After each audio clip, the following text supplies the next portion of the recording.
So welcome everyone to the uh, educational series webinars which Independent Thought organizes every on a regular basis.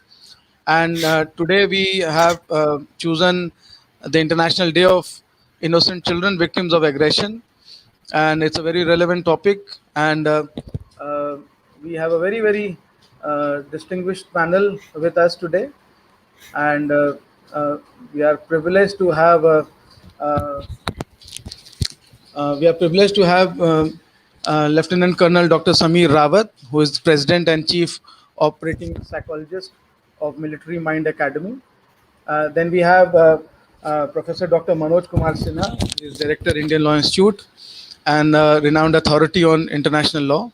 Then we have two very young researchers who have initiated an initiative called World Wars, where the whole purpose is that there should be no third world war, and the priorities of states should be towards social development and in the best interest of children. And I will be anchoring as the moderator. I am Vikram Srivastava.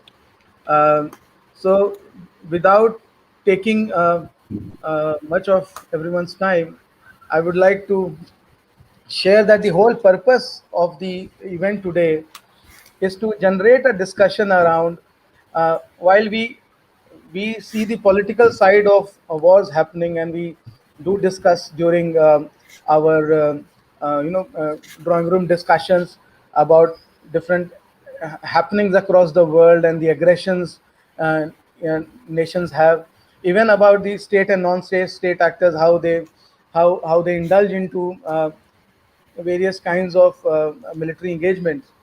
But somewhere during these discussions, we fail to acknowledge the presence of the vulnerable groups, especially children. And not to deny that children become the biggest sufferers of any aggression happening in the world. Um, the fatality can be the worst impact of any war. But beyond that, how that impacts the minds of children, how it impacts the childhood, how it deprives children of the basic fundamentals of a human being, be it education, health, basic survival issues. Plus, based on my own experience of working in Chhattisgarh, which is a little Naxal infected area, and also a lot of work which I have done in Jammu Kashmir, I know the kind of psychological impact it leaves on children. So, children constantly think of some kind of mishappening, and they are not able to kind of concentrate and focus on a very normal life, which if you compare from a child in, say, urban Delhi, or in a very peaceful village in, say, UP or any other state. So how these things impact the lives and minds of people, and how the international framework in terms of the law, the nations are expected to adhere to, how they take care of all these things, and a little history about how these wars have impacted children. So we the flow for today's event is that we will start with the opening remarks by Professor Dr. Manoj Kumar Sinha. He's an international law expert, so he will give us a little briefing about what the international framework is, how India has been looking at it, and how globally things move. After him, we have Anand Mishra. He is the founder of World Wars. Let me put it categorically that World Wars is something, a very niche new initiative which we all have started to work upon, and it will be more like a resource group, resource center, where details of how impacts of wars have happened across centuries, across globe, and in the last many centuries, and how much because of the lack of prioritization, we are not able to fulfill the other social needs of humanity, and somewhere everyone get indulged in war and a lot of things happen. So it's a very new initiative which we are thinking through and building, and it will be live in few months time. So we have Anand Mishra. He's a history researcher and enthusiast. He loves reading and studying and documenting things around wars. And then we have Shwet Avasthi is the co-founder, and he will also bring a lot of insights as to what has been happening globally from a historical perspective. And then finally we have Lieutenant Colonel Dr. Sameer Rawat. He is a very Indian Army veteran.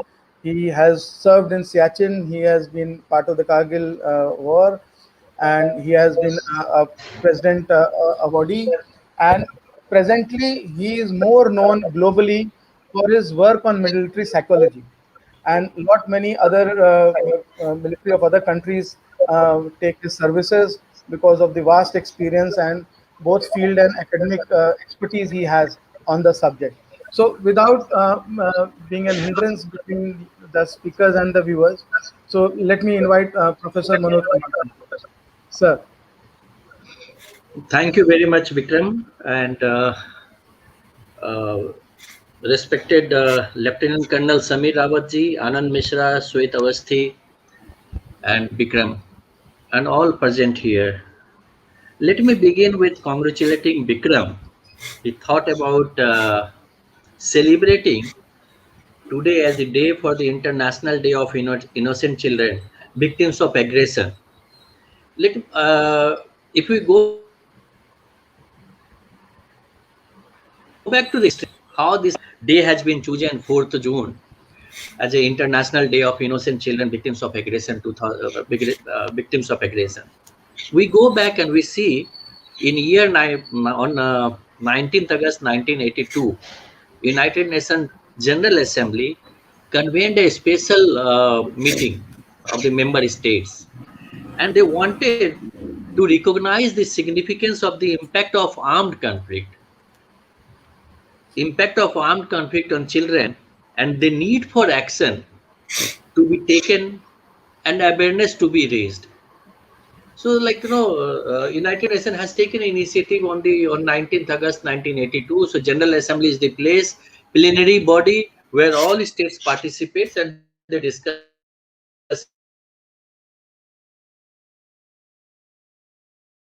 about it. So, they first time they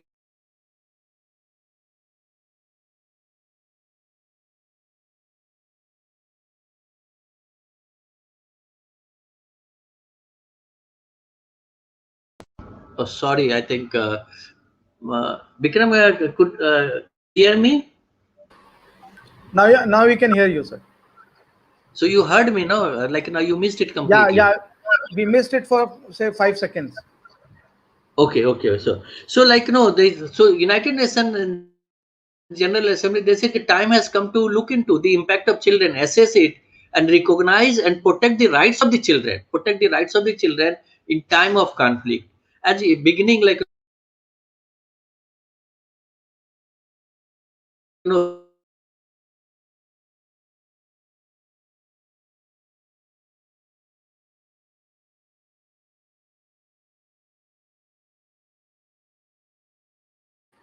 We are losing your voice. various laws related to the armed conflict. So what we see, uh, laws related to the armed conflict has certain provision for the protection of the children. This is the one occasion I see where the United Nations has involved for the recognizing of the rights of the children, protecting the children from the conflict, including the death, sexual violence, abduction, denial of humanitarian access, and other and security and hospitals. So, number of aspects United Nations as such has assumed that responsibility on its own and started functioning. When we discuss about the laws of armed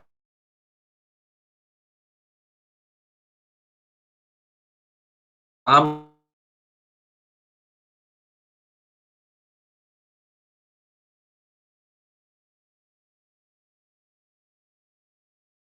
International Committee of the Red Cross, which has a mandate to see the enforcement of international humanitarian law by the state parties. All states have to parties. And when we talk about the international humanitarian law in today's context, and specifically focusing on the modern international humanitarian law, which consists of 4 Geneva Conventions, like some of the people from the armed forces for Geneva Convention, that is the Geneva Convention 1, 2, 3, 4, which was adopted on the 12th August 1949. And subsequently, the Geneva Conventions were supplemented. The four Geneva Conventions were supplemented by the two protocols, additional protocol 1 and additional protocol 2, both in the June, like in the month of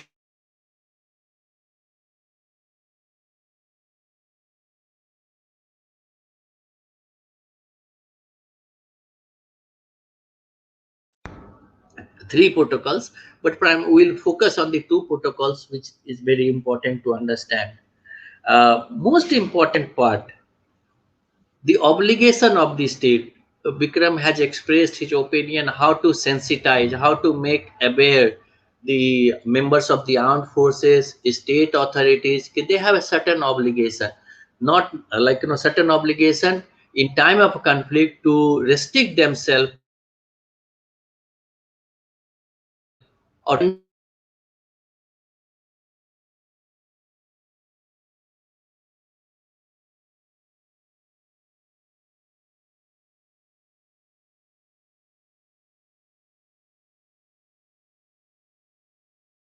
that is followed by the parties or belligerents in time of conflict.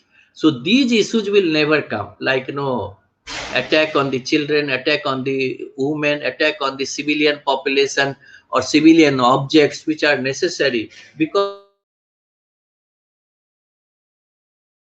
international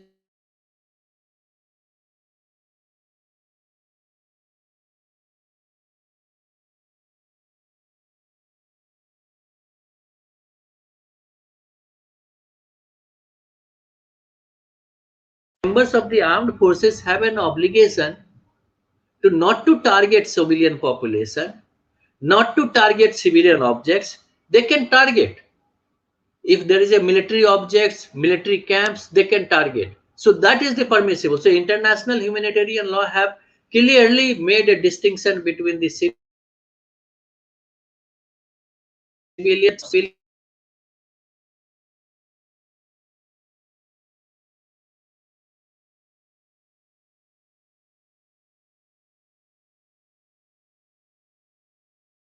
To assess the impact of conflict. This was largely because the conflict which existed at that particular time in Lebanon. In Lebanon, so 1982, it was the conflict, and in the Lebanon, it was noticed a large number of citizens, they were targeted during the conflict in 1982. So the origin of this particular meeting, which took place on the 19th August in 1982, it was largely because in the background of the Lebanon crash situations. Today also we see, if a couple of days back in the conflict Israel and Gaza, like where Palestinians in the Israel and Hamas,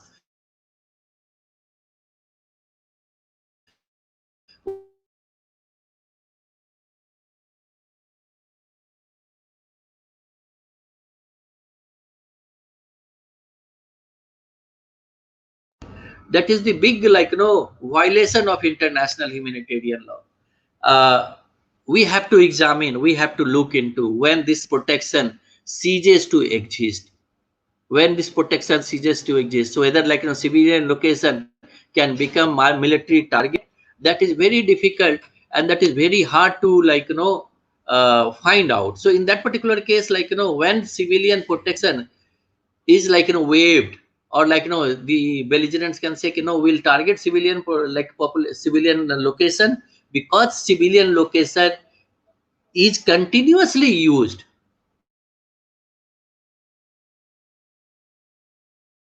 to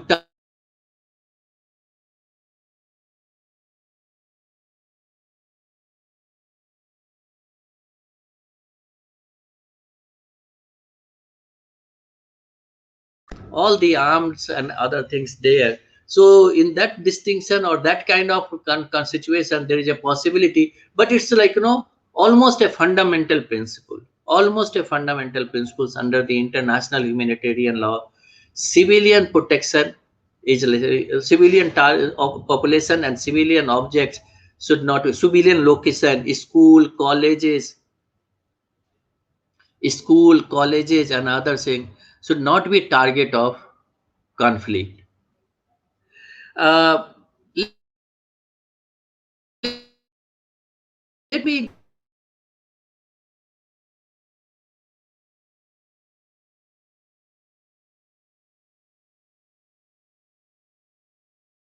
international humanitarian law which evolved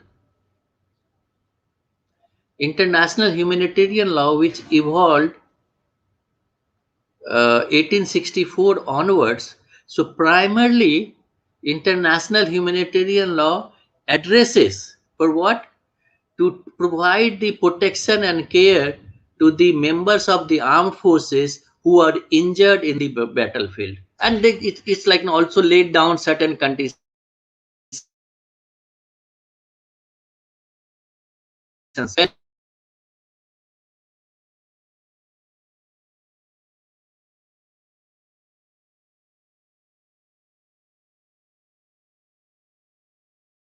Of the members of the armed forces in the battlefield. So primarily, if you start with 1864 till 1949, it focused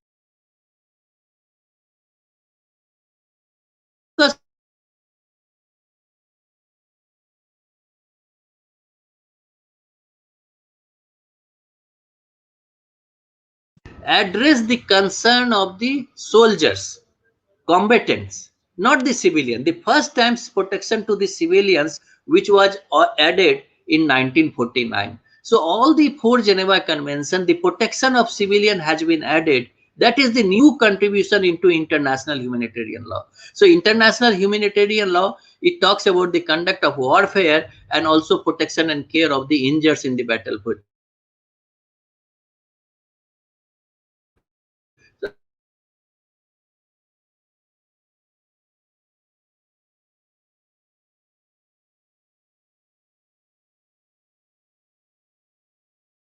Under Article 50, which makes it necessary. You see, if occupying power, if a territory is attacked, if state A has attacked state B and state B has been occupied, so occupying power has certain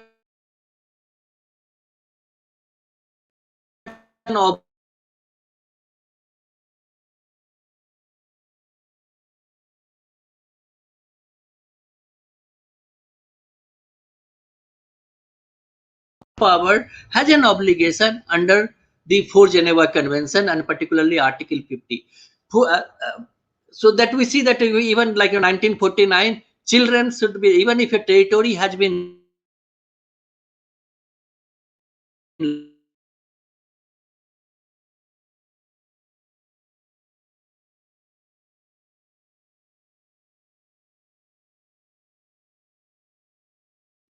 completely talks about the obligations of occupying power, obligation of the occupying power. In the fourth Geneva Convention, it has not elaborated means and methods of warfare, conduct of warfare, principle of distinction. These things were not elaborated under the fourth Geneva Convention. So this gap was fulfilled. This gap was fulfilled by the adoption of the two protocols, Additional Protocol 1 and Additional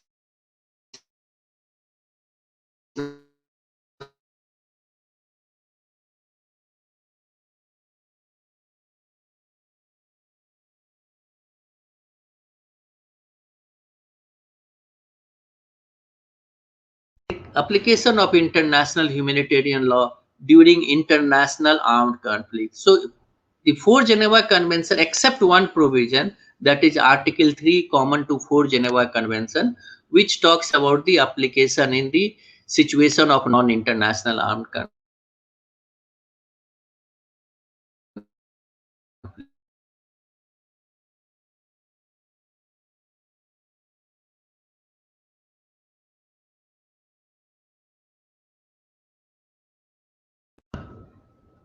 Which talks about it's the Sir, implement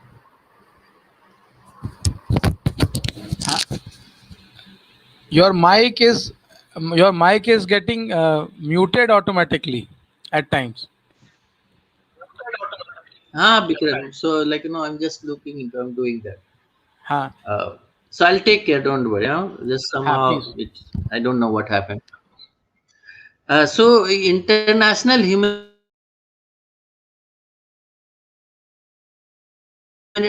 so the protocol one of international armed more than two between the two states when they are engaged in the war or conflict, that will become application of the for Geneva Convention, and additional protocol 1 comes into picture. Here also the article 77 article, so is under the additional protocol 1 there are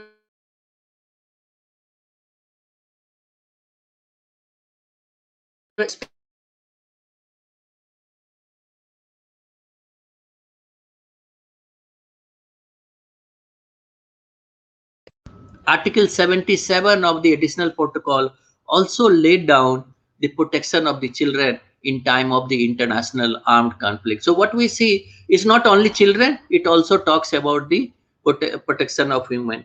Uh, so this particular day which we are celebrating, it's basically, it's not the conduct of war. It says ki how these, like, children are affected. Children are affected in time of conflict. Like, the recent situation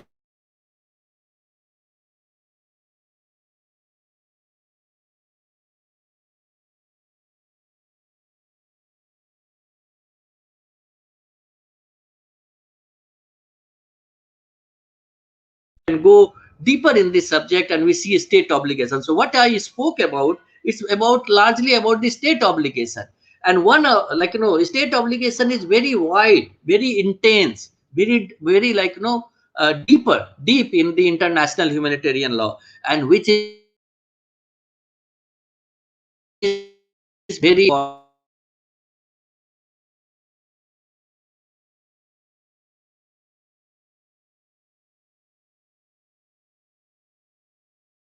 respect and ensure respect for the present convention in all circumstances. So all states have an obligation: protection of children, adhering to the principle of distinction, protection of civilian. They should not target civilian objects, civilian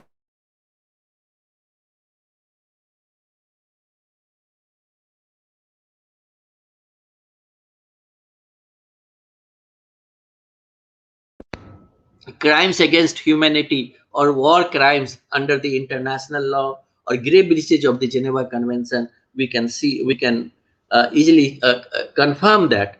Uh,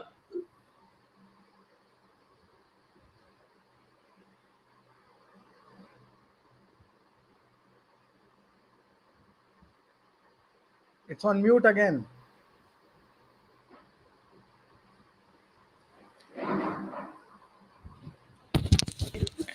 to also see that other states are also adhering to the international humanitarian law.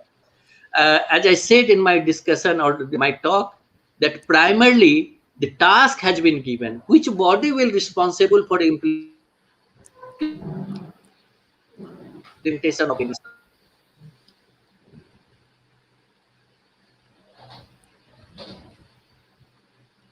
It's on mute again.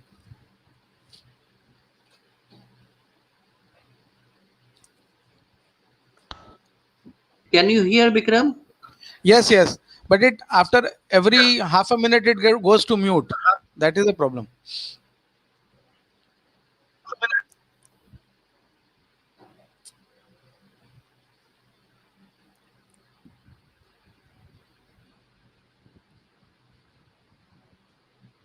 It's on mute.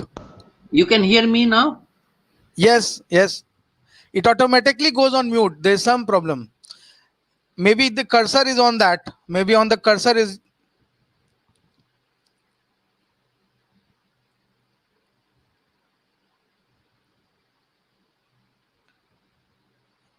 It's on mute. Yes.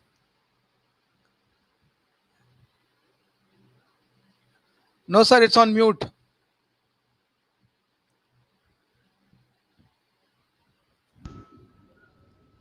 Hello.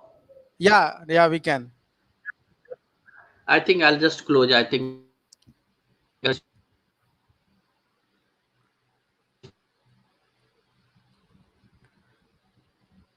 Maybe, sir, you can log in from a different device. I will again call you at the end then, sir. If you can log in from some other device, I will call you again in the end.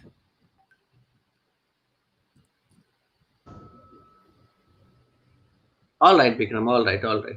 ठीक है. So I let me move then. So there were some technical glitches. I couldn't help to that.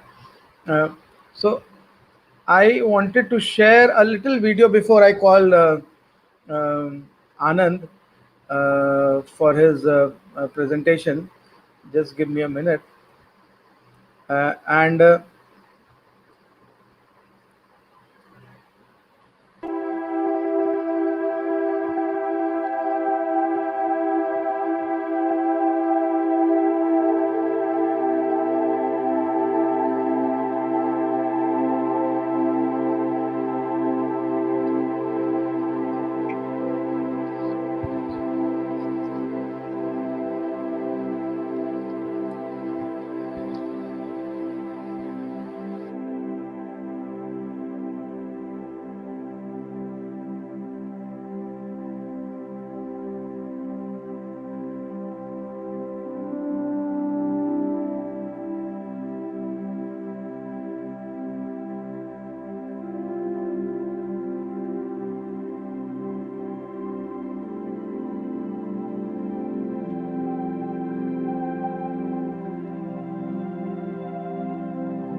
Vikram, can I complete it? Just give me 1 minute. I think I'll complete.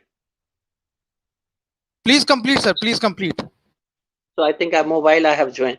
So all right. So what I focused on this the primary obligation of the International Committee of the Red Cross for the implementation of the enforcement of the international humanitarian law, and they do on the twofold. The first, like if a state allows, they go for the, as you are aware that International Committee of the Red Cross, they continuously go for the training program, dissemination. The first is the dissemination. They go everywhere. They give the training program to the military and other establishment in the respective countries through the informing what is the international humanitarian law, how it is important to follow the protection Geneva Convention, how to not to target the civilian population, adherence to the international humanitarian law. And that is also objective what we have seen for the today's function.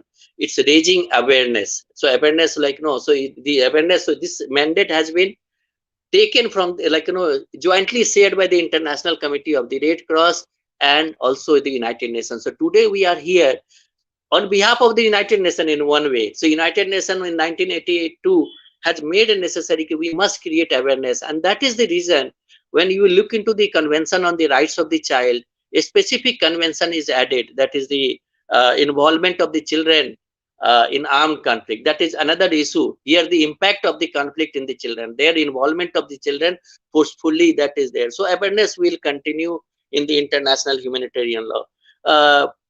As a matter of fact, and you all are aware that India is party to the 4 Geneva Convention. Not only party, we have also passed an act for Geneva Convention.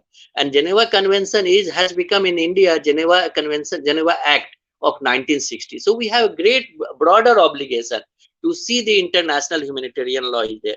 But the major problem or major difficulties today, nature of conflict has changed. Nature of conflicts has completely changed.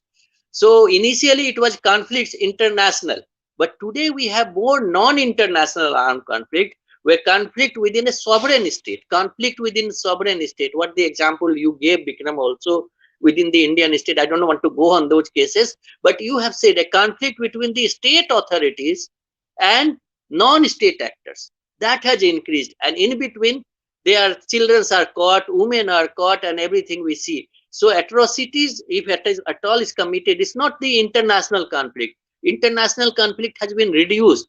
Today, number of non-international armed conflict has increased. So, and because of this non-international armed conflict, we have seen in the Nepal for almost 10 years, 1996 to 2006, it was virtually a non-international armed conflict which was officially recognized. The Nepalese government and also ICRC. In Sri Lanka also, we have seen the children's how they suffered. So this this is the big challenge of the application of the international humanitarian law, where states refuses to recognize. State is saying no, nothing is there.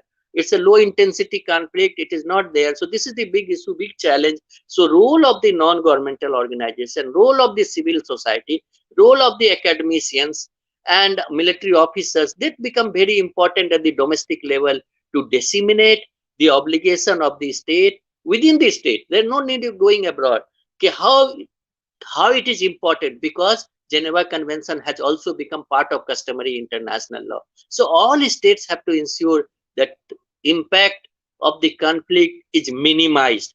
Rights of the children should not be compromised, even in time of conflict and ordinary time. That is the greater responsibility. And I believe this will be this initiative which you have taken. It's in one kind. I believe no like an organization say aware. So for that, I congratulate you. You have thought about this making this day important day, and you brought before us, and we all gathered because of your initiative, and hope this will continue in future, and we people will discuss, and whatever ways we can help, we all are there. With this, I thank Bikram and all the honorable respected speakers, those who are panelists, and all the participants who are there outside to the YouTube, to understand the intricacies of international humanitarian law and play their own role in dissemination of international humanitarian law.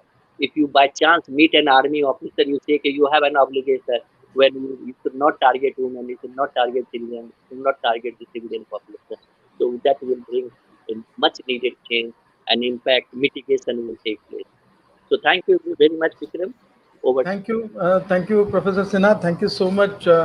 We did miss many of your statements because of the technical glitch, but thank you so much for your sharing. It was really wonderful and insightful. So, without wasting time, I will request Anand to share his views. And Anand, I will help you with the presentation. Just let me know if it's visible to everyone. Yeah. Is it? I think before, thanks, Vikram. Before we start, I'd just like to give a quick overview. First of all, thanks, Dr. Sinha, for giving us, such a good insights, and also to the other distinguished panelists. And thank you, Vikram, for giving me this chance, for being here and being able to share what I can. For the benefit of everybody, am I audible? Is it okay? Yeah, it's okay. Anand, I'll just make it full screen. So I will not be able to see. So please guide me to the next slide. Thank you. Okay. Yeah, I'll just say next, and you can change it to the next slide, right? So basically, a few days back, when I was approached to speak on the topic by Vikram, whom I know since almost now 35, 40 years now, and he suggested this topic, so I was really moved, and I was thinking what to speak about. But then I realized, in fact, this topic of blood diamond or conflict diamond came into my mind. Actually, this was a movie which I had seen around 2006, 2007 on a very nice Hollywood movie in which this topic was there. So just give me an idea that the concept. I mean the concept of this aggression, the effect of aggression on child or children. So what I can speak, because this is such a vast topic and to cover it in 10-15 minutes. So let me share my views or share my insights. So this is a small topic which I have taken, but yeah, it can give some insights into what has happened historically, a historical view of this. So as you can see on the screen, I will be talking about a place called Sierra Leone. It's in West Africa, and the basically I will be talking about the child soldiers of Sierra Leone in West Africa. Can we move on to the next slide, Vikram?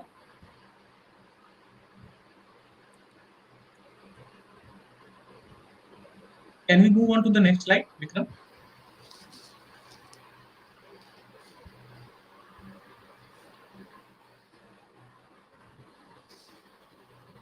Is it moving now, Anand? Yeah, it's moving. Okay. So before I go into Sierra Leone, let me give you some insights about the child soldiers. So basically, who are these child soldiers? Uh, Normally, if you go by the definition, child soldiers are basically the children who are below on the age group and who are employed in armed conflicts. It can be either through state players or non-state players. And last 15 years or so, the use of child soldiers has increased around the world illegally. Of course, it is illegal. So it is being done, but illegally. And the next question that when we ask is what kind of children are generally used in these kind of as used as child soldiers. So of course, people or children coming from the lowermost strata of the society, poor, displaced, and we who have very limited access to education or live in conflict zones or combat zones, war zones. These kind of children are basically drafted into as child soldiers. Another category which is not forced, which is also a volunteer soldiers. Now, who are these people? These soldiers or these children are those who join because of certain societal issues, and also for economic security. They don't have livelihood to earn, or they are looking up somebody as their role model, and they get influenced. One very interesting fact here is girls make up estimated 10 to 30% of child soldiers use. So this is something which is very, very disturbing to know. And few countries who have reported use of child soldiers since 2011 are Afghanistan, Colombia, India, Iraq, Libya, Mali, Pakistan, Thailand, Sudan, Syria, and Yemen. These are few of the countries. List is more. And of course, as I said in the beginning, the recruitment of child soldiers is, breaks several human rights laws, which again, Dr. Sinha and somebody who is more knowledgeable will be able to agree with me. Children who have committed crimes as soldiers are looked upon more leniently, whereas crimes which are committed voluntarily are subject to justice under the international juvenile justice standards. So, can I have the next slide? Yeah. So now I will be going into straight away into Sierra Leone. So just to give you an idea to the viewers, what is Sierra Leone? Because I'm sure that many of the people might not have heard about all this also. So this is a small country. This is a small country on the western side of Africa, on the west of Africa, and this is a very small country which is surrounded by countries like Liberia, Mauritania, Mali, Nigeria, and all these places. So it's a very, very small country, and the event which I'm talking about is, the Sierra Leone Civil War, which went on from a period of 1991 to 2002. Next slide, Vikram. Yeah. So background which I'm talking about is the civil war which went on from 1991 and 2002, and in which approximately 10 to 14,000 child soldiers were fought. And children actually fought on the both sides. Like for example, given the state players, they employed children, and it was almost 30% they employed, whereas non-state players like uh, RUF, or the Republican United Front, Revolutionary United Front, they employed around 80% of children between the age group of 7 to 14. So this was something very, very disturbing. And how these people were employed, they were kidnapped and then forced to fight for them, and also they were given alcohol and other hallucinogenic agents for training, and they were indoctrinated. And on one very, very disturbing fact, which when I was researching I found that out of these child soldiers 30% were girls. So one important question, everybody will ask that why do we need, what are the causes that led to these child soldiers, joining this kind of thing? So of course, there are two major causes. One was the socio-economic causes. Now, if we talk about socio-economic, what was the social? What are we talking about? So one is like, the Sierra Leone is a very poor and country where, which was basically a agrarian economy. So children were, used to, it was a societal norm, or it was accepted norm of society that children used to work to earn a living for their family. And it was as it was commonly accepted, like unlike very Western countries, you won't find such a thing, but here it's quite okay, like in most developing and poor countries. So child worker or child worker was a commonly accepted fact.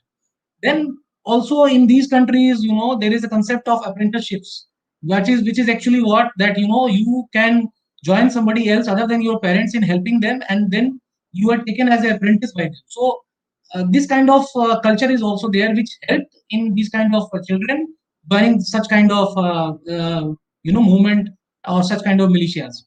And then, as I discussed in the beginning, the street children, children without homes, children without any comfort of homes or families and education and all. These kind of the people who were the prime target for drafting into this army.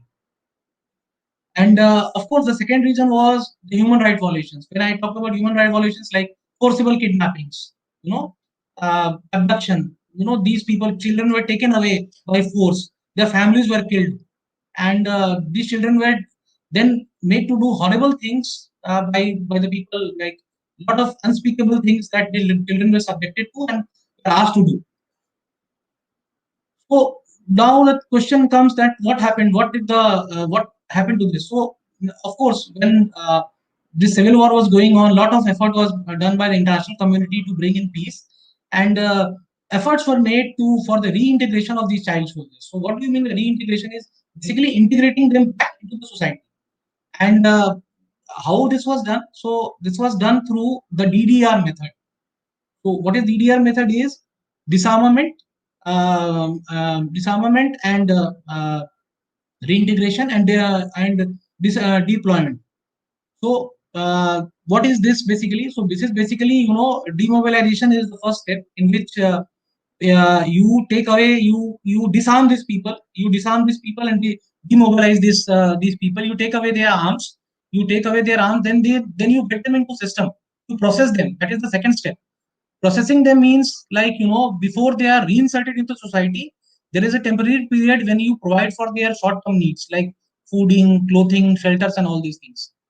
So you provide these shelters, and after that, then you provide for their reinsertion into the society. Reinsertion meaning, like, you give them sustained level of the income sources or livelihood sources, and that is how you do it. So basically, this method was adopted, and efforts were made by the agencies to efforts were made by these agencies to bring them back into the society. And who made these efforts basically?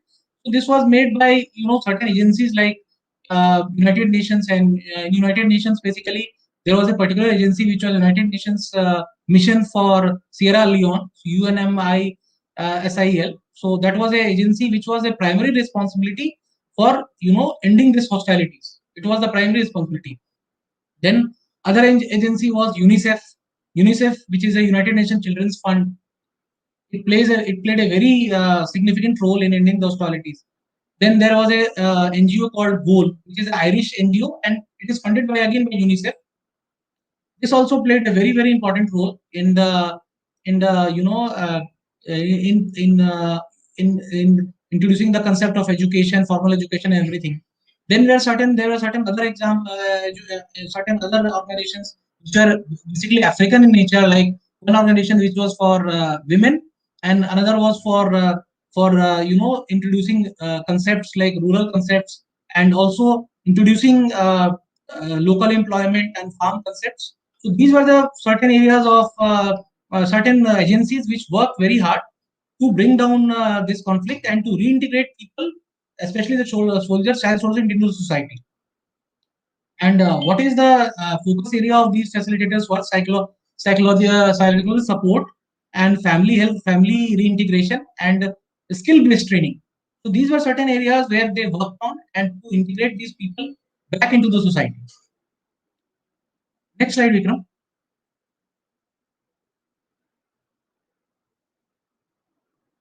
Can you just make it a little bit large? I'm unable to see it properly.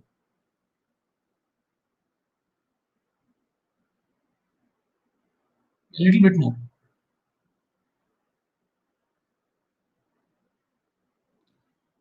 Yeah, thank you. So, what was the result which was achieved out of these agencies? So, when I'm talking about UNMISIL, that is United Nations Mission in Sierra Leone, so they played a very important role in assisting in ending the conflict. So, at the end of this conflict around 2004, they had succeeded in processing out almost 75,000 combatants, and this was operational till 2005. So after 2005 it was didn't exist because it has played its part.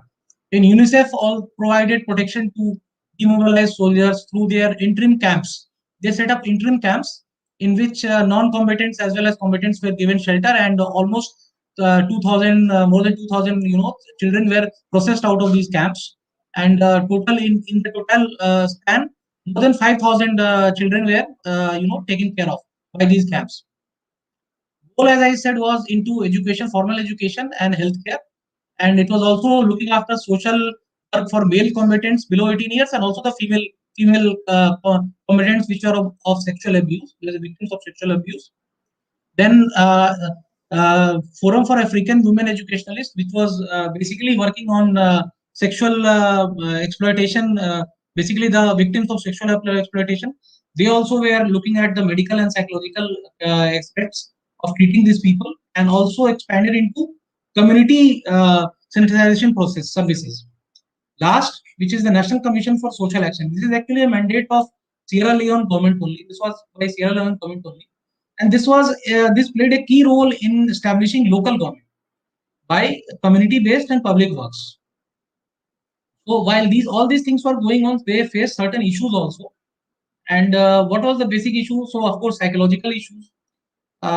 These children, who had been indoctrinated as children as small as 7 years old, they were indoctrinated by the use of force, by the use of certain hallucinogenic elements or alcohol or even threats. You can understand what kind of mindset they would have gone through, what kind of trauma they would have gone through. So this was a very, very difficult. Can I see the screen, Vikram? Yeah, thanks. So what you can understand what kind of trauma they must have gone through, what kind of psychological issues. It was not easy to bring them back into the fold. They had been trained in such a fashion that they had been told that if you cannot go back to your home because the kind of things that you have done, the kind of things they had killed so many people, they had maimed so many people. These children, they were asked to do it. So I mean, they had been taught like that. Then the second issue which they faced was communication issue related to victim's family. Now, this was also a major problem. When the caregivers, basically the family members, they were not properly told how to accept these children back into in the fold, because these children had gone through so much, they had suffered so much, which even these people, the agencies, did not have an idea. So it was difficult for them to integrate into their families. The families also did not understand the magnitude of the suffering that they had. Third, and one of the most important, was re-victimization. Now, this was something which was in particular to the female soldiers, basically, or the female children who were part of this. And these female soldiers or children, they faced a kind of social stigma by joining back, and their families also did not accept them because of social issues and all that, because these were subject to gang rape and other crimes against them. So what happened? Like more than 1,000 girls, they decided to stay with their, they were forcibly wed also, like in bush marriages, on AK-47 marriages, that kind of thing happened. So these girls were, some of them, more than 1,000, they stayed with their the warlord husbands and all that. They even resorted to things like prostitutions. So later on, lot of so they in fact became re-victimized. They something called re-victimization was done. Later on, of course, a lot of effort was done by these agencies to bring them back, and many cases were successful also. But some cases, could not be. Some could not be reintegrated. And last but not the least was also the avoidance of DDR programs. So many combatants were reluctant to come forward for this kind of thing because they had been, as I told, indoctrinated from the very beginning. They had this fear, that if I go back, what will they do to me? Or whether they punish me, or what will be do? Whether they will accept me. So they avoided this program, and as a result, the care could not be given to many of them. So I think at this point I would like to only share this much. Uh, Fortunately, this ended in 2003-4, but yes, it was a grave chapter in the history of mankind, wherein so many children and suffered because of so much because of this travesty of war and conflict. So I think that will be all. Thank you, Vikram, and thank you all of you Thank for you. listening to me. Thank you, Anand. Thank you so much for a very detailed sharing. I am sure for many it will, set the context when they try to understand the innocent children who are victims of aggression. So, without much wasting time, I will request Shwet to share his views. And Shwet, over to you. I'll share the presentation once you start. Yeah. Okay, thank you, Vikram. Thank you for this opportunity. And at the same time, I would also like to thank Dr. Sinha for a very great introduction on, the conventions and the way it goes forward. Also, I think Anand touched a very raw nerve when he went on with the Sierra Leone conflict. We have all heard about. Am I audible to you? Yes, you are very much. Very, Yes. Okay. Okay. So I think he touched a very raw nerve when he sort of touched the Sierra Leone conflict, and that was something which not a lot of people would have known, because it was something which we saw a lot in movies, as he just rightly mentioned, Blood Diamond. So now what I would like to share here is a little bit more on the socio-cultural impact that these wars had. The first thing that I would like to share here would be the major wars and their impact on children. So the first slide that I have to share here is about that only. But I would also like to say that there are certain wars in the history of mankind, and specifically if we talk about this past century, and the 19th and the 20th century have seen the maximum bloodshed, which could not have been imagined. It is not to say that over the past millennia or so, this did not happen. We saw a lot of bloodshed even at that time, but wars are something which have been a continuous phenomena across, across mankind, and this is something which we have to accept. But one thing which we have always sort of left out is the impact it had on the most vulnerable part of the population, and that is always children. So when we talk about wars, one of the things that we talk about specifically on this occasion of children rights and the persecution of children. Let me first of all begin with the Nanjing Massacre 1938. Now, the Nanjing Massacre that I talk about right now is part of the Sino-Japanese conflict in the Second World War. A lot of people would have known this conflict, and a lot of people would have actually studied what exactly it was. It was a gruesome massacre, a massacre of unprecedented brutality, which was perpetrated by the Japanese armed forces. And a lot of people died in this. There are varying estimates. There are estimates of 6 lakh people as per Chinese sources. So even if you discount those sources, you also have some independent sources, including some German sources, some American sources, which put the casualty figure anywhere between 2 to 3 lakhs. At the same time, there have also been, some reports, eyewitness reports of children being part of this, and children being massacred in this, and what exactly the kind of impact it left on China as a country, the kind of impact it left on the coming generations of Chinese. The second thing that I would talk about is non-state actors and the forced use of children in conflict. We all know about non-state actors, whether we go on to our Middle East, whether we go on to Africa, and I just touched on that. So what exactly it has happened, what exactly it has led to. The third thing that I will talk about is radicalization of children. So we have to accept this fact that wars have also radicalized a lot of our children, which going forward in their youth only brings such a phenomena which is very, very difficult to surmount. And India is probably the greatest sufferer of them all in this. So without any further ado, I think I would like to go forward to that. Vikram, can you go on to the next slide? Yeah. So the first thing that I wanted to mention was the massacre of Nanjing. So the massacre of Nanjing, as a matter of fact, is something which is already there in the annals of world history, and you will also see that there's a lot of information on this. But historically, the massacre of Nanjing started in 1937 December. Why I am particularly touching on this was that at a certain period of time, and even now we know that Japanese are considered extremely cultured, a race which is considered to be probably extremely studious, hardworking, cultured, somebody who looks at the entire universe in a very peaceful way, which has also adopted Buddhism, and so there are a lot of things. But this massacre actually left a lot of children dead. Now there are reports that as many as 90,000 children were dead, and many orphaned in this theater. There are eyewitness reports. There was a German businessman who documented this by the name of John Rabe.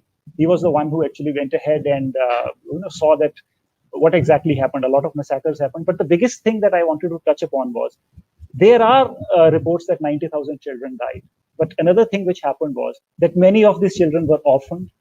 There were little girls who were put into prostitution, known as comfort women, for the Japanese soldiers. This not only happened in Nanjing, this also happened during the Korean conflict. But what happened was that even at that age, these people were put into that kind of a scenario where the entire Chinese philosophy changed. Why? Because Mao Zedong, when he came to power in 1949, spoke about this, that from now onwards, there is never going to be any invasion on our land, and nobody is going to impact those kind of sufferings. It's another matter what kind of sufferings happened under him or so, but that is not the topic of discussion.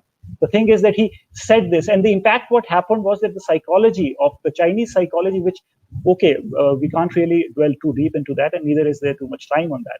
But let us, understand this fact that the socio-cultural impact of this massacre on children happened, that those children who were eyewitnesses to this massacre sort of grew up in the 50s, or who were small kids grew up in the 50s, and they went ahead and, they had a different viewpoint of life. The entire viewpoint changed. Now, you can always say that why I am touching on this is because there's an undercurrent of persecution. What happens is that whenever a person is forced into this kind of a scenario where he has seen his parents being massacred, where he has seen his other small kids getting massacred, where he has seen a lot of bloodshed, wanton bloodshed, which has no, justification. So that undercurrent of persecution remains in the community. You develop a siege mentality, which I have also mentioned. Why? Because you feel that the entire world is against you and you are closeted in a fortress, so you need to be very strong. And probably that was the Chinese dictum which made them, go for that rapid militarization. And today we are seeing we are just seeing what exactly is happening. That psychology, you just can't pinpoint it on the Nanjing massacre, but this is just one aspect where a lot of children were butchered, where a lot of children were, just made playthings and were just impaled on bayonets. And this is something which is absolutely there in the in history. You can just go and there's enough material on this to be read. But unfortunately, and I would just like to draw a parallel. Another unfortunate parallel could be the Holocaust of the Second World War. As you very well know, and I think I would like to quote here from Mein Kampf, a very disgusting book to read. But when you actually dwell a little bit on that, Hitler has very clearly mentioned that to eliminate the particular enemy, which is the Jew, you have to go ahead and eliminate the generations, and you have to sort of eliminate them right from the seed. And that is what happened. Those children who saw that happening, those children who saw that suffering, who saw their parents being gassed, who saw their parents being brutalized, they were the ones who sort of formed a different cultural milieu. And when you look at Israel, a certain aggressive actions of it maybe can be justified, and probably I'm sure that when we move on, Dr. Rawat would be wonderfully well equipped to talk on that, and as he's an expert on that. But at the same time, this is something which happens. So let us also understand, if children are exposed to these kind of scenarios, if their childhood is crushed, if their childhood is tormented, then this leads to a very rapid change in personality. This leads to a very rapid change in the entire mindset, because these are the future. These are our flowers which are going to blossom. And if we are not going to look after them, and if we are putting them through this kind of a trauma, this is just going to be very difficult. So the next slide, Vikram. I'll move on to the next slide. Yeah. So now I would also like to touch upon a little bit on non-state actors and their role in child harassment. Their role in child harassment has been there. The advocacy group Child Soldiers International has estimated that more than 1 lakh children were forced to become soldiers in non-state and sometimes state military organizations in at least 18 armed conflicts worldwide. Now, this is a very deep statement when we talk about this. We have already seen that there are a lot of non-state actors in places like Syria. We have seen that children have been sort of forced into becoming child soldiers. They have been recruited as child soldiers. Girls have been recruited as child soldiers by particular organizations like ISIS. They have been used as sex slaves. Children as young as 9 or 10 years old. 12,000 children have died in the war in Syria. 5,700 children have been recruited as child soldiers in the Syrian conflict. You see, and this is UN data. One can always argue about data, but this is what the UN has put out. Now, one more thing that comes out of this is the impact that it has on the Middle Eastern psychology, and the impact it then goes forward, because there is a certain set of ideology, or there is a certain type of ideology which actually leads to, very dangerous consequences if we talk about in an Indian perspective or even in the world perspective. And this is something which we are seeing at our end today. We are seeing rapid radicalization. Why? Because children have been exposed to that kind of scenario. Let me share a very interesting story with you people. This is the story of a small Yazidi boy, a Yazidi tribal community from Iraq. He was recruited when he was 9 years old. And this is a fairly well-known story, and it has been published by the Pulitzer Foundation. Now, that boy was recruited by them. At the age of 13, his mother was able to ransom him back from ISIS for about $10,000 or so. The child, when he comes back, he looks at his sisters. He declares his sisters to be not following the code of conduct. He brutalizes his sisters. He kicks them. He traumatizes them. He calls his mother all sorts of names. He's totally radicalized. He calls his mother an infidel. And that is his viewpoint. A little bit later, he is adopted by a charitable organization, and they find it extremely difficult to wipe out the traces of radicalization that have seeped in. And that is very difficult. Why it happened? Because, this is something which happens right at the beginning. So what is more important is, and I think that has been the fundamental principle behind starting World War I as well, to eliminate this kind of conflict. There is no need for conflict, because at the end of the day, your entire spending, your entire effort should have been to develop and nurture these kids, which has never happened. And this is something which needs to come out. And the next thing which I would like to talk about, and the last thing before I conclude, is the radicalization part. A little bit on that. Radicalization of children starts at a very, very young age. There is a systemic brainwashing at an impressionable age. And unfortunately, a lot of these children are also used for agenda peddling. And I would also like to, just go on to a little bit of an example from our neighbors. There have been so many children in our neighboring countries who have been pushed forward into a religious mindset. They have been educated in madrasas. The clergy has taken over. They have been educated by the clergy. And that has somehow, or to a large extent, planted those seeds of fundamentalism, which are very, very difficult to erase.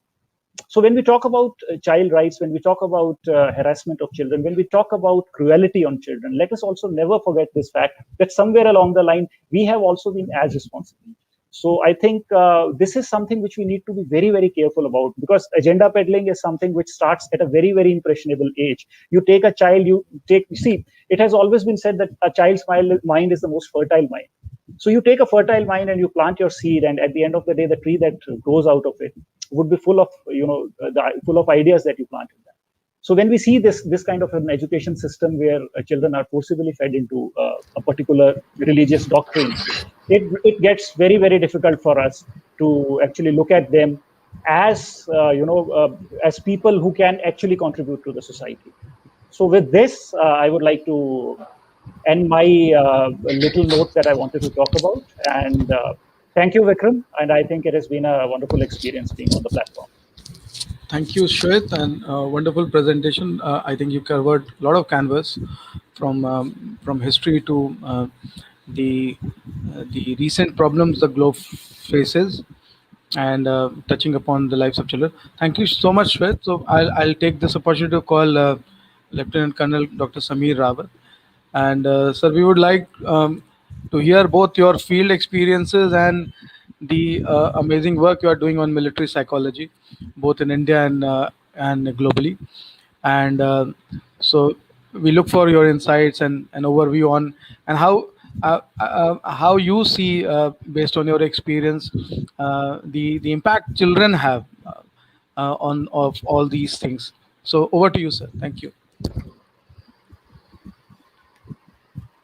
Platform that you've created. I'm very happy to see that you've chosen the International Day of Innocent Children Victims of Aggression, and you got on board people who are experts in the field of law. I'm not in the field of law, but psychology. As a psychology student, I will share, and myself being a combat veteran who has enough experience in this field, I will share some insights, like you said, in whatever little time that I have.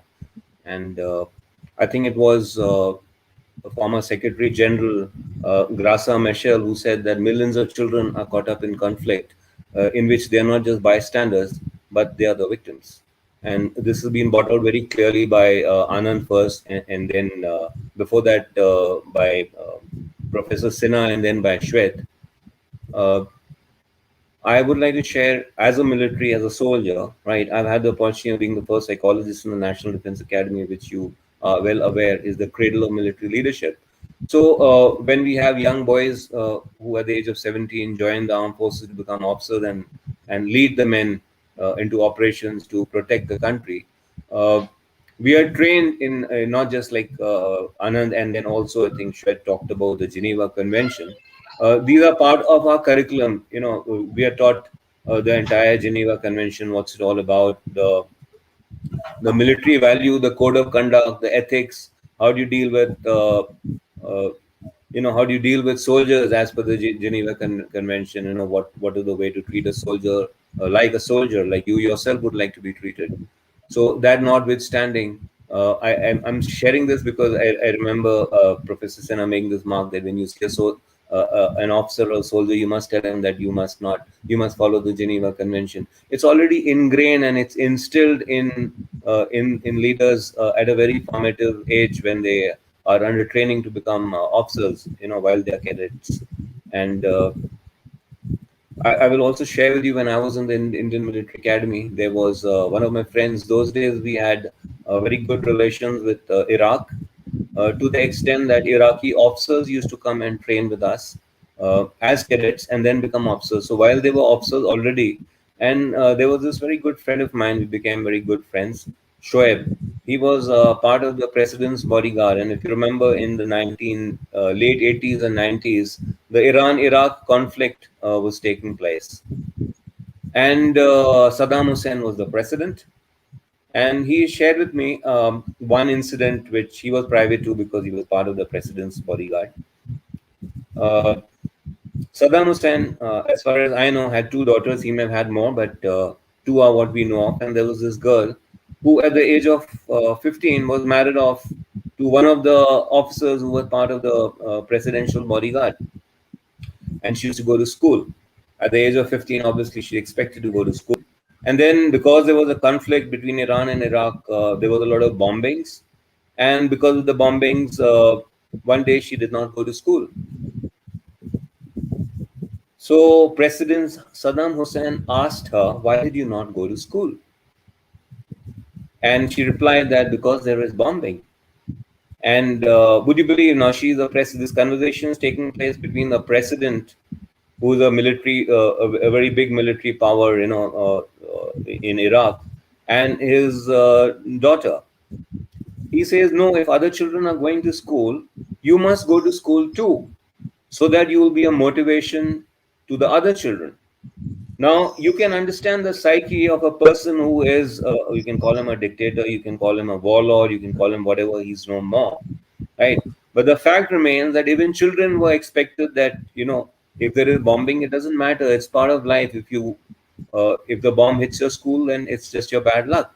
And you may be the president's daughter. It doesn't really matter, right? So that is the human value for children who are being treated. And like when I gave you that quote of the Secretary General talking about, the former Secretary General Graça Machel, about children being victims, we all know that they are the sufferers. They suffer the most. And if I go by statistics, the numbers are touching more than 250 million children are affected by conflicts all over the world. When Anand talked about Sierra Leone, I was listening very interestingly, and I was wondering why he did not include child soldiers in Sri Lanka. He talked about a lot of countries other than Sierra Leone, but closer home, when the Indian peacekeeping forces, the IPKF, went into Sri Lanka for the first time, we suffered a lot of casualties because the nature of our training does not allow us to look at women or young boys and girls as potential targets. And these young child soldiers, like age 10 to 12, they were being used. Women were being used, right? They would hide weapons in their clothes, and whenever a military convoy would pass or soldiers would go on a route march, they would come up with the automatic weapons and spray the soldiers who were not expecting this kind of a thing from a young boy sitting on a bridge, with two wires, and moment of military convoy, including tanks, cross the bridge. He just connects the wires, and 50 or maybe 100 tons of TNT, which is enough to, and it actually happened. One of the tanks blew up nearly 50 feet high. So you can imagine the kind of explosive that the children were not even aware that the potential that they had to cause damage, and we were at the receiving end of these child soldiers. So it's very important to understand how children are being used and abused, not just in Sri Lanka. Just to give you an example, even if you take Kashmir now, in J&K, we know we live in a very hostile neighborhood. Since 1990s, we've been seeing a lot of conflict. We've been talking about terrorism, and we've been giving them different kinds of names. But at the end of the day, the adversaries realize that they cannot fight a conventional war. They cannot fight a conventional war against India. So that is why they have a policy of bleeding us with 1,000 cuts. And hence, they push in terrorists, which now people start calling non-state actors. At the end of the day, I don't look at them as non-state actors, because they have the support of the entire military of the neighboring country, right? Who are pushing them, who are training them, and also taking young boys, indoctrinating them, like what Anand talked about, indoctrinating them, and Shweta also talked about it. Forcefully or lucratively for the family, sending them into with the lure of money and weapons and a lifestyle. And some of the boys, like if you remember that Guan Wani, they ultimately meet their fate, because you're creating role models who are living the life, and trying to emulate people who are terrorists, and the kind of ideologies that they propagate. So that notwithstanding, terrorism and conflict all create and all use children, right? Especially terrorists now have also been using, when you find the stone pelting, which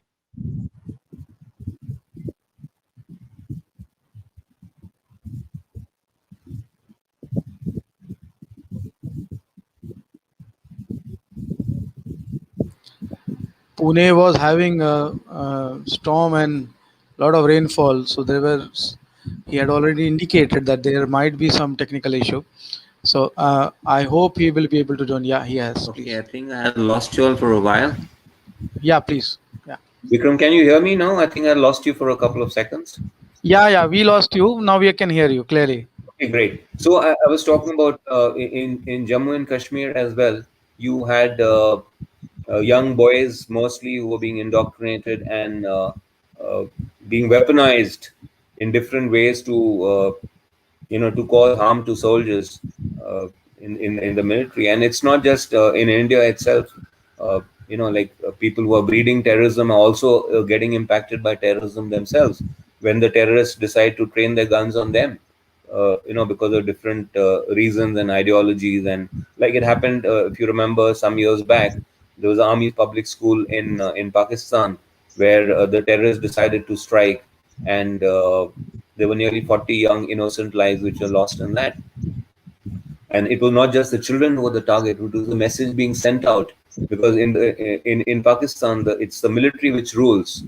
So the message that was being sent out by the terrorists was that, look, if we can enter an army school and we can kill innocent children there, so look what we can do to the main civilian population, who are very, very vulnerable.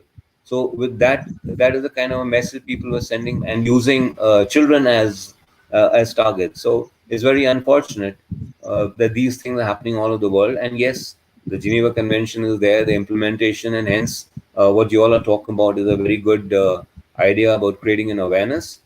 So we need to talk about it more in detail. I will maybe give you some inputs related to how we can talk about dealing with children who have been exposed to these war crimes, whether it is in any part of the world, right? So rehabilitation, I think, is an important issue. Integrating them back into the mainstream, dealing with trauma. I know of, I'll take you back, in fact, to partition, 1947, while we were not around, but I'm still in the counseling space. And I have people who were then, during the partition in 1947, they were children. They were 15 to maybe 20-year-old, and they have seen their parents being butchered in front of their eyes. And that trauma still is there. They are in their 80s today, right? 70s, late 70s, 80s. They're still experiencing the trauma of having seen their parents being brutalized and murdered and killed, and their siblings, their sisters, their brothers, also being killed or raped and mutilated. So that kind of trauma, again, because they were children when in partition, during the partition in 1947. So that also was, while it was not a conflict traditionally, but it led to a lot of lives on both sides. So when you talk about extreme form of stress, you talk about trauma for children. Well, it requires professional help.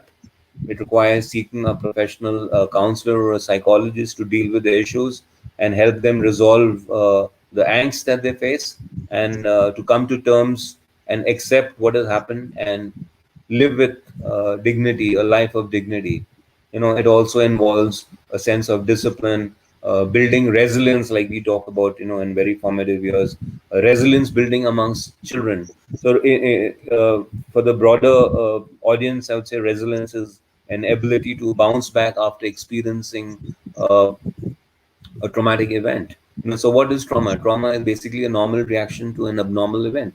So any kind of in conflict where children are a party to this kind of a trauma, right? It's a natural thing that will happen. And once we understand that, yes, it is normal for them to go through what they're going through, to mainstream them and get them back through professional help, I think is very much on the cards, and get them to adapt, right? And most important, we need to be very patient when we're dealing with children.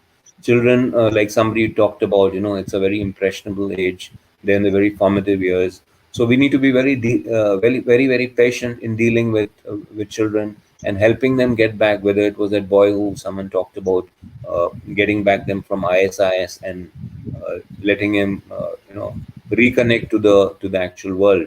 So the family support, the moral support, all that is very important. So what kind of effect when children at an early age are impacted by trauma, right? What are the effects that it may have? It could be suicidal behavior, it could be low sense of self, low self-esteem, low self-confidence, right? They may take to substance abuse, alcohol, cigarettes, drugs. So these are things which we should be wary about, that if you're dealing with children who have been impacted by conflict, what are the things that we need to keep in mind, and what are the ways forward, right? So there will be mental disorders, there will be all kinds of behavioral problems, which could include bullying, which could include stress, it include sexual harassment by children, also for children, right? So that is another thing which we need to, and basically emotional and mental harassment that they've been facing. So this is something which, in a nutshell, because we don't have too much of time, so I thought I will just share with you. Before I conclude, because I see that we're running short of time, just please, Vikram, keep a time on it as I can keep talking on and on. I would like to introduce you to, whether you are aware of it or no, this concept of Operation Sadbhavna, which the Indian Army does, is creating an awareness and providing opportunities for children from Jammu and Kashmir to mainstream them. So more than 9,000 children I know, because I was in NDA. They used to come on visit to NDA as a motivational, as an inspiration, and some of them joined the National Defense Academy. That's the good part, where you yourself see how Operation Sadbhavna is not just about providing them clothes or providing them food or shelter. It's providing them education, and this is, I think, a very big thing which the Indian Armed Forces is doing, right? Providing them education in army schools where they rub shoulders with children of military personnel, where they understand different cultures, where they also see that there are different ways of thinking and different ways of living, and motivating them to join the forces and serve the country. And that's, I think, a very good way of reintegrating and mainstreaming children from Jammu and Kashmir who have been adversely impacted by terrorism, which has taken a big toll on that state. So, and not just that, providing them employment, providing them educational opportunities. So, Sadbhavna, I think, is a very good way forward, and I think the Indian Armed Forces is doing a wonderful job about on that score. So, how are we for time, Vikram? You can speak for another 5-7 minutes if you want. Okay, so I thought maybe if there's some questions, we could also make it interactive. So you may have had some live questions coming in where maybe people who are watching can also benefit from it. In fact, we will also like to use this opportunity to ask a question. Yes, So sure. one thing, Sure. one thing I've traveled a lot in Jammu Kashmir, as you know, and looked at various places. One of the things which struck me when I was in Kargil in 2010, and in Kargil, what I saw, and during discussions with the community and people, what I realized that post the Kargil war, the whole economy of that place changed, and there were a lot of lands which were generally used for grazing. Now that became a more like a conflict zone, a kind of protected zone, and lot of the kind of indigenous industries and small indigenous productions and all were kind of taken over by the productions from outside, because the immediately the number of people staying in Kargil increased. So I just want to know that people generally understand that once a war happens, everything changes to in a way. But from your perspective, how it impacts a place like Kargil once something untoward happens and something like this happens, how it impacts the community, the psyche, the socio-cultural, and especially children. Yeah.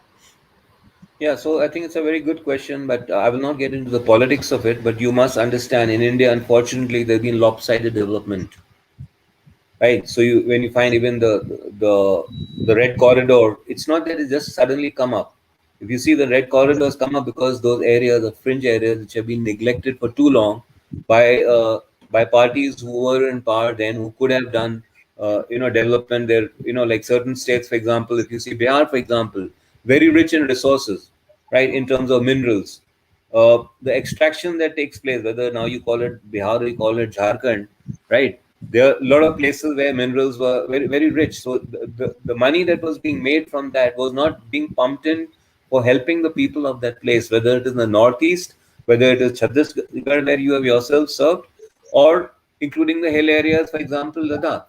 Now, I have served in the Ladakh Scouts. I had the opportunity of leading a band of men and recapturing enemy held positions in Kargil during the Ladakh Scouts and during the Kargil War. And I found that a very simple people, fifth pass, the Ladakhis. I did not have to look back over my shoulders.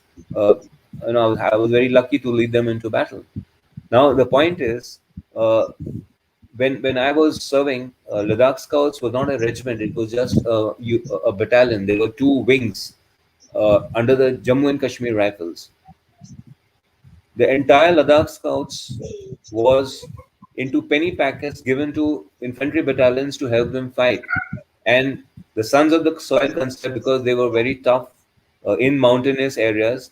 This is when I think people who were in the decision-making process realized the importance of Ladakh Scouts and converted into a regiment, which means now you have 5 battalions of Ladakh Scouts proper, which means now again you're providing employment to people, because without them we could not have won the war. I mean, I'm just stating it very upfront, right? They were the ones who actually gave us all the victories, including the points of the ground of tactical importance, where we had to get in by climbing near cliff-like features. So having said that, when people have realized that, okay, now this is something which we should not allow Kargil to ever happen, so development automatically has started taking place, and the soldiers also are happy because you're getting more employment. More employment means more income for families who were otherwise living a life of subsistence, uh, and that is how that entire area has now developed. So I'm not saying that we should wait for a war to develop areas. Even the Yeah. next areas should be looked upon, because there are children there. There are children there who require, right? So while there will be the paramilitary forces who will be dealing with the Naxalites, right? What about the children there? They're also being marginalized. They're also being impacted, right? So we should also look at them and not just look at a war or a conflict. Children all over, whether it is in Jharkhand or whether it's Chhattisgarh or any other belt where there is, including certain parts of Maharashtra, right? We need to ensure that, and it's not a military solution. Let's face it. You can, when everything fails, you will put in, because the army is the last resort. When nothing else is there, then army is a machinery, which can be used as a state to achieve its political aims. But at the end of the day, the development has to take place, the socio-economic development, which is what essentially all of you already talking about. So I'm happy to share, and I hope I have partially answered your question, Vikram. Yeah, yeah. One more Yes, question sir. before I allow Anand Okay, to ask you. there is one more. Acha, you have a question, please. Just one more question. In our discussions yesterday, you did share about your work around children of army personnel, which you Yes, are yes, closely working yes, on. Yeah. yes. So if you see behind me, uh, okay, luckily I have this book here. Last year, I taken on a book on military psychology response to post-pandemic reconstruction. Before this, in 2019, uh, I had released a book on the military spouse. Everybody talks about soldiers, but nobody talks about the wives, the spouses Yeah. of military personnel, the sacrifices that they make. So in a sequel to that, currently this year I'm putting in a sequel to this book on international perspectives on post-traumatic stress disorder, that's PTSD, and Sir, I, post-traumatic sir, I, growth. sir, I request you to keep the book closer to the camera a little for maybe 2 seconds, so that Okay, so people can this. capture the name. Yeah, yeah. Thank you, Yeah, sir. so Thank you. this is the book which has got authors from 16 countries, 47 military psychologists contributing 46 chapters, and is being read now in 50 countries. And the sequel to this book is going to be out this year, sometime hopefully in August or October, which I talked about is the international perspectives on PTSD and post-traumatic growth, that's PTG, learning to thrive from the military. That is in the pandemic. How do you? This is like a war. So how do you learn to thrive in environments which are very toxic, and what in military we you call it the VUCA environment, the volatile, the uncertain, the complex, and the ambiguous. And like I talked about the WAGs, the military WAGs, the book on military spouse, I had in mind to release the book in 2019, but because of these two books, it got delayed. And I shall be at the end of this year plan to release a book on children of military personnel, which again is a topic nobody has talked about. How children of military personnel also suffer, right? I mean, my dad was also in the army, and I don't have memories of him. And I remember since the age of 3, I have a good memory. But I don't have much memories of him because he was in the 1971 war, and then before that, after that, he was posted in what now you call Doklam and those areas against the Chinese, right? So how it impacts children, how they become more resilient, and that's why also a good part of it is you will find children of military personnel doing exceedingly well in all walks of life, whether it is you take the theater, you take the films, you take models, you take the media, you take people and in the military itself, you have people 4 generations, 5 generations in the armed forces. So it has a lot. The military environment in itself has a lot to contribute in the development of the children. But how do these children face the stressors which are very unique to the military population? That is the children of military personnel. So you will find that hopefully the end of the year, this book coming out. And I'm just giving you a slight preview now that Vikram No, mentioned thank about you. it. Thank you so much. We'll look forward for that specific. So first Anand and then Shwet. Please continue with your question, sir. Sure. Sir, I just wanted to ask a very quick question about your Siachen experience. Something you can share Yes. from your Siachen. Yeah. So 21,000 feet, minus 53 degrees centigrade, and wind chill of 200 kilometers an hour. It's like somebody slapping you on the face. And I remember we used to stay in a bunker. I have a photograph if you want. Just wait for a second. I will get that photograph because a picture is worth 1,000 words. Just give me half a Exactly. second. Sure. Yeah, we would Just- love to yeah. see. We would love to Yeah. see that.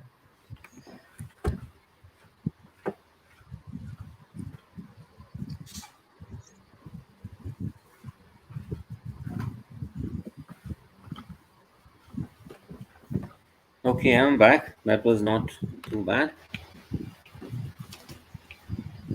So I don't know whether you can see this. Okay.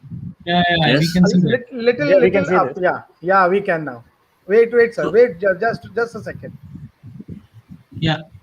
Yeah. Oh, Yeah. So this is me and my band of men crossing. I must be around 25 years of age, 24 maybe. which year Jumping that was, up- sir? 92. This is jumping a crevice, Okay. and we are going into the Siachen Glacier with 40 kgs on our back, which we will survive with for the next. I was there for 5.5 months. Normal tenure is around 3.5 months, but I was a volunteer officer. I'm otherwise a cavalry from the Armored Corps. But since there's a shortage of officers, you have officers volunteering for these kind of operations, and it gives you a high, especially when newly commissioned as a young 22, 23-year-old. So this is the kind of life you lead, and I keep this picture just to remind me of the life that I have led when I was serving, and I would like to believe I'm still a soldier, right? So Wonderful, sir. yeah, so just to give you a perspective, and where we used to stay, the luxury of a 1 BHK, 2 BHK was not there. It was exactly around 8 feet in length, 6 feet in. It was a cave. It was an ice cave, so it was like we're living in the ice age, right? And the only lifeline was a stove because kerosene does not melt, does not freeze at that temperature, right? So one stove which would keep us warm, and 6 of us with our sleeping bags would be lying side by side, and if one person had to roll, everybody else had to roll because there was no space. It was enough for just 6 to 8 of us, and because of the stove, the ice on top would melt, and then we would take a bucket of water, and we were on a cliff which was 200 feet high and protected from the enemy side by just one big boulder. We were in direct line of fire. 200 meters away on the other ridge line was the enemy and firing at us. So it was only that big boulder which was protecting us. So that was a kind of very interesting life. I hope I made you curious enough to read more about the Siachen. Yeah, definitely, sir. It's actually very, very, very curious and very interesting, actually. Thank you, sir. Thank you so much. Yes, thank you, Anand. Okay, sir. I also have a small question from you. Yeah, sure. One thing which you had mentioned was that army kids do very well in life, and we have seen there are countless examples of that. One thing which I just wanted to ask was that what about the children of the fallen Indian soldier, the person who has actually laid down his life for the country? I have heard that the army takes very good care of everybody, of its men. So I just wanted to understand how exactly we go ahead with that. Yeah, so the onus of responsibility is then with the unit, and it's like a large extended family. I will share my own example since I am a battle casualty. My son had this thing off. If he wanted to join the forces, there would have been no written test for him. He would have directly gone in through a interview, and because he comes from the military environment, he adapts and he's already aware of what is expected to him in terms of his standards of physical fitness and in terms of the general knowledge, his awareness. Because every 2 years you pick up your bag, and it's a cross-cultural learning. When you are so well integrated, I mean, I have grown up in. There is no state in India where I have not been to, and I have not been as a tourist. I've stayed there or served there. Stayed because my dad was in the army, or served because I was in the army. There is no state in the country where I have not stayed. Okay. Okay. So that That kind of helps a lot. yeah, that helps a lot because it gives you a multicultural. I can speak with friends. Who I've stayed in Bengal. That's where I studied. I did my 10+2, so I know a little bit of Bengali, right? When I tell somebody "Ami Bangla bujhte pari," the guy is zapped, right? So when I'm in Rajasthan, I speak, or in Punjab or Haryana or in down south in Karnataka. Of course, the South Indian language is very difficult to understand or learn, but yes, so people are able to relate that way, and I think it helps. Environmental factors. Our personality is based on two things. One is hereditary, and the other is environment. So environmental factors play a very important role. Okay, sir. Thank you, sir. Thank you. Most welcome. So with that note and a discussion about how it works around national integrity also. So thank you so much. We are 5 minutes above our scheduled time. So I like to thank everyone. To start with Dr. Manoj Kumar Sinha for his wonderful sharing about the international law, and Anand and Shwet for joining, and also kind of giving us an opportunity for the launch of their World War initiative. So it's a wonderful feeling. And finally, Lieutenant Colonel Dr. Sameer Rawat, for your wonderful sharing about your experiences in the army and otherwise as a psychologist. So thank you so much, and we will be informing everybody about our next webinar soon. So thank you again. Thank you so much. Thank you. Thank you. Thank you, Vikram. Thanks, Thank you. Vikram. Thank you. And thank you, panelists. Bye bye. Take care and have a you. Thank you, wonderful sir. weekend. Same to you, sir. Yes. Thank you. Same Yeah. to you, Bye sir. bye.